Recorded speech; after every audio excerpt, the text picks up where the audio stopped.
Di video kali ini gue akan kasih lu langkah demi langkah, lu tinggal ikutin ya.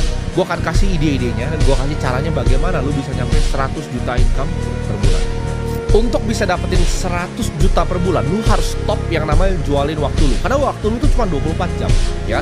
Waktu itu terbatas untuk dijual. Yang lu jual itu harus value ya, harus skill yang lu jual. Langkah pertama adalah lu lupain bahwa edukasi tradisional tuh bisa ngebantu lu. Kan lu diajarin dari dulu, lu harus sekolah yang rajin, sekolah yang pintar, punya nilai yang bagus, selalu kerja. Itu lu harus lupain. Lu lupain ijazah lu. Karena market sekarang itu nggak nge-value orang yang punya ijazah. Semua yang pernah kerja sama gua itu yang penting dia punya skill, dia bisa kerja, dia punya work ethic, dia punya skillnya, silahkan ya.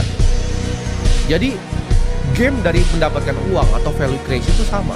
Itu nggak peduli lu sekolah di mana, nggak peduli ijazah lu apa. Tapi market ini punya problem, apakah lu bisa ciptakan value untuk solve problem ini? Nanti ini kan gue bahas dengan detail. Menurut gue ya, di dekade ini cuma ada 2 skill ya, yang bisa bikin lu punya income yang besar.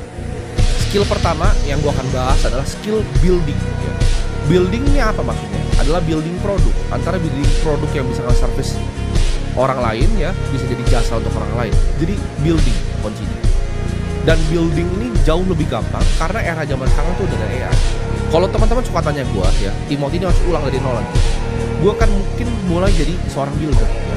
Walaupun gue nggak bisa coding, gue akan belajar ya. Gimana caranya gue bisa vibe coding pakai AI. Gimana caranya gue bisa manfaatkan AI untuk bantu gue coding. Gue akan belajar skill building karena ini akan jadi skill paling mahal yang lo akan pernah punya. Gimana caranya lo bisa bikin sebuah produk? Gimana caranya lo bikin sebuah software ya? Yang ini semuanya akan mempermudah hidup orang lain. Dan somewhat ada integrasinya dengan artificial intelligence.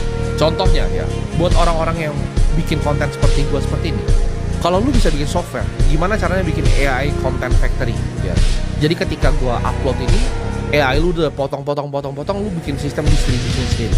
Itu software yang kalau lu tawarin ke gue ya. Jadi ini by the way, kalau ada yang punya softwarenya atau punya skillnya untuk bikin software seperti ini, silahkan lu DM gue atau DM tim gue. Skill kedua yang menurut gue ada skill sales, di mana lu bisa jualin barang atau jasanya orang lain. Nah ini cocok nih kalau lu ada punya teman yang bisa building, lu bisa salesnya, jadi partner ini bisa cocok di Steve Jobs sama si Wozniak ya. Cuman kalau untuk kita pisah ya, skillnya cuma jadi sales, lu bisa jualan banyak banget, lu bisa jualan properti ya, lu bisa jualan mobil, lu bisa jualan jasa produk orang, lu bisa jualan softwarenya orang, gitu kan.